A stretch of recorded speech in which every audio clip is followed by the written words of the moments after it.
Now what you can do in the next while is to have a look at this thing here. Now unfortunately I can't show it very big because of the way the spreadsheet is. But basically this is an example that I want you to do some some exercises on.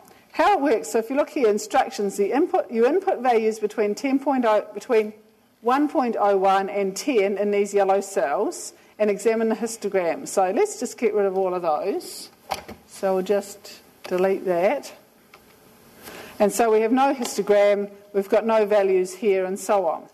Okay, and it says the purpose of this exercise is for you to make connections between the values in a set of data, how the set of data appears in a histogram, and the statistics. So the idea is for you to get a feel for a standard deviation and for a mean and so on.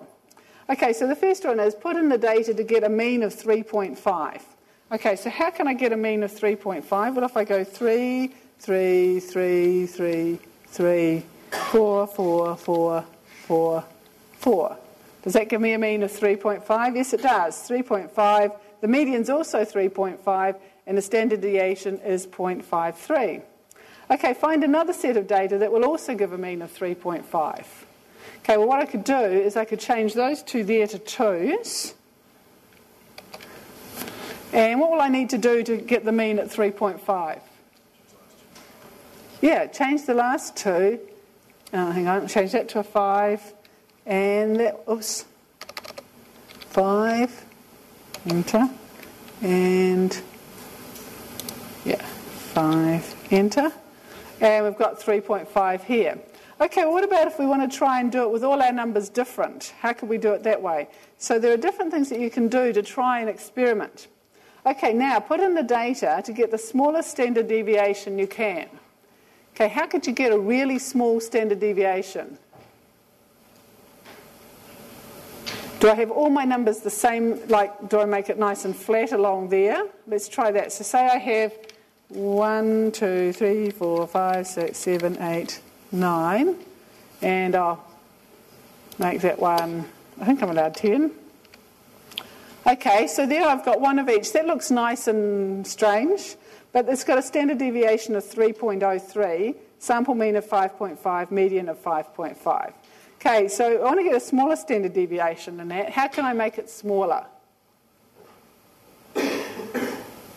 Any idea? We need to squash them in a bit.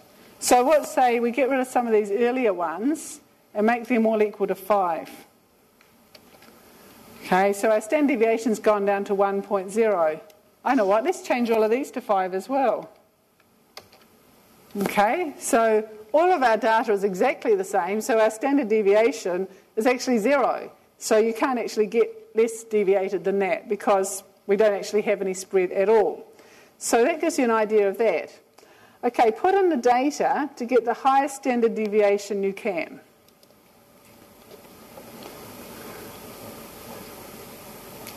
Any ideas? How am I going to make a really big standard deviation?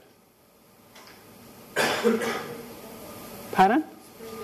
Okay, now I tried by spreading. So if I have 1, 2, 3, 4, 5, 6, 7, 8, 9, and 10, that's pretty spread. Can I get more spread than that? Okay, so let's say if I make this one 10 as well, let's put my standard deviation up to 3.17, and I'll make this one 0.1 and this one 0.1. And so I've got my standard deviation 3.59. So what if I make them all 0.1s? Okay, so I've got there, and I've got to a standard deviation of 4.17, but in fact you can actually get one of over 5 by fiddling around with it.